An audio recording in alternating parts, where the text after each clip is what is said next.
Anyone who is a creator God, his reflection, his image, is going to be able to do what God did, but at a much lower level. That's why we can create. That's why boomerangs don't happen by themselves. That's why we could make a boomerang.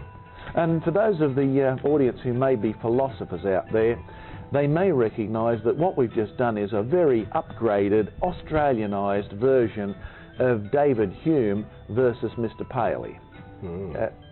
You've studied a bit of philosophy? Yes, I did. Just a little. Do you remember Paley's argument in England that if you found a watch, Yes. what did it mean? That watch must have a watchmaker. Ah, good. Because a watch is made of non-living pieces, and yes. non-living pieces don't have any intelligence. They can't assemble themselves. And then there's the other side of the coin where Mr. Hume, who really was an atheistic thinker Yes. in Scotland, said, oh no, given long enough, every possible combination will occur, and therefore when you come to living creatures, life is an inevitable result of the properties of the universe. Quite the opposite of Mr. Paley. Of course, David Hume lived before we could run all these fancy chemistry experiments and try to make amino acids in test tubes.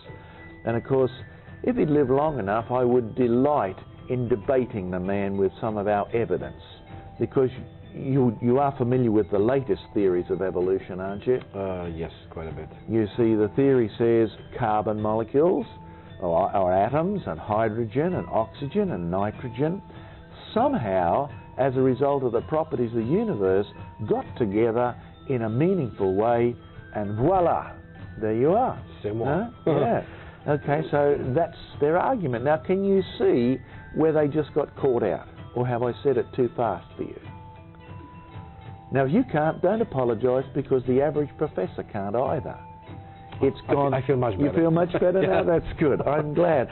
And the average student never sees it, even though every day they're reading the evidence that Mr. Paley is right and Mr. Hume is absolutely wrong, and the evolutionary theory shoots itself in the foot with a Magnum 44, right? It's a big hole. Yeah, big hole, right? And all the toes are gone. In reality, think carefully. Mr. Paley was right. Yes. You recognise a watchmaker because the bits in the watch are alive or dead. Well, the bits are dead. They're dead, so they Yeah. can't organise themselves. No, they can't. Ah, but you see, the theory of evolution says the bits are made of carbon and nitrogen and hydrogen and oxygen, and they are alive or dead. They're dead. Same argument. You see, they can't organise themselves either. So when I go to the Gunflint Shales in Canada, which are regarded by the evolutionists as over 3 billion years old, right? That's not that young anymore. No, you aren't that young, but you're not that old. And you slice the cherts, and you look in there and you see tiny little cells, and your brain goes, aha, I recognise these. There's bacteria and there's algae, right? So even if you thought these were the oldest examples of cells on the planet, what you find is that they're all beautifully organised. Yes. And they are 100% organised creatures made out of 100% non-organised parts. That's why when you succeed in making life in a test tube, guess what award you're going to get? Free trip to Australia? Mercedes-Benz? Half a dozen chickens? Can I have all three? Well, there is one outstanding award which you would be given by a Nobel committee. The Nobel Prize. The Nobel Prize, right. Not just the honour, lots of cash too. And in fact, if you did make life in a test tube, why do you think they would award it to you? Because I guess I would be the creator or creator. Good. You see, they're really recognising your ability to take non-living matter and organise it in a way that it cannot organise itself, right? So that you provided the information, and that's what the Nobel Prize would recognise, your creative intelligence. And so again, I want to get back to the very thing we started with. When people say, oh, look, all the evidence proves evolution, don't go on the defensive. Stand up and say, look, stop. Have you ever thought of this question? What would the evidence be that would prove creation? Because they won't have. And in fact, here's a corollary. If you don't ask the right questions, you will never get the right answers.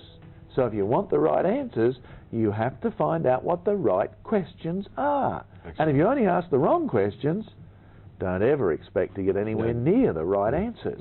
So always be brave enough to force your opponent to admit, here is a question they haven't answered, and you'll find the evidence is all around them.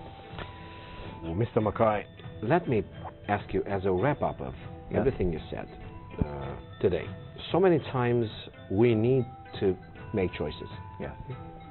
And sometimes we have just one bit of something to either choose for ourselves or let it to someone else. If this bit of something right in the middle is called evidence, this evidence would point either towards creation, or towards evolution. Now, are the evidences pointing onto what? Well, you find all the evidence in this room. Anybody who walks in knows immediately everything in this room didn't happen by itself. The evidence here points to creation, but more than that, to the fact that there was a creator or creators of this room. And the whole universe shows exactly the same evidence on a huge scale, which just doesn't point to creation, because the ultimate choice is not creation or evolution. The ultimate choice is a creator or chance. Excellent. That's the ultimate choice. And of course this brings it down to the crunch point. I mean, think of Mr. Bill Gates creating all his millions of dollars. What right has he got to put such a strong copyright on his product so that you can't even get your second computer to talk to the first one? The answer is, he is the creator of the object. He has that inherent right to make the rules. So when we live on the planet which was designed by the Creator, despite the fact that we've messed it up, the Bible says we've sinned, it is His, and we will be held accountable to Him, and He does have the right to make the rules, and we have no right to break them. This would lead me to our tiny core, just to give our listeners and our viewers something to leave with. Do we have touchable, in our hand, evidence that we could handle over or take away from someone and say, well, this is our evidence that we can carry in our little hearts, in the pockets of our little hearts, just for the little man, little lady, little Tommy at the school, little Jeanette at the kindergarten. Oh, this is what God gave me to show you, and this is evidence. But is there any such a thing you would give to our viewers, Mr. Mackay? Well, if we're talking about the little children in school, I'll give you an illustration that might be very helpful for them. You have girls in this country? Well, we do. We have girls in Australia too, and I've noticed they're a little different from boys. You see, they're a little bit less environmentally friendly. They go to school and they'll pick a flower, and they take the petals and they go, he loves me, he loves me not. Do they do that here? Oh, I never did that. I never did it. Now, have you ever seen any little girl walking along and picking up the petals and putting the flower back together again? I wish I could, but I never did. Because you see, in that flower is the evidence that the person who's pulling it apart is not as smart as the God who put it together in the first place. And any time you try and copy anything in nature, whether you're a toddler or a genius at the university, you will get to the point of having to acknowledge that the God who created in the first place is a much greater and much more superior being than you, and you owe Him all that He is worth for His creation. Of course, the modern word for that in English is worship. Can we say that the verdict of science is creation? The verdict of the creation is creation, and the verdict of scientists should be creation. And in fact, as the Apostle Paul says, the evidence is so clear, they have no excuse. The listeners, viewers, you're welcome to join us in the new program. Until that, have a very blessed day, have a very blessed time, and please join with us again to hear and to see the evidence of this magnificent, beautiful creation and its amazing Creator. Thank you. May God bless you.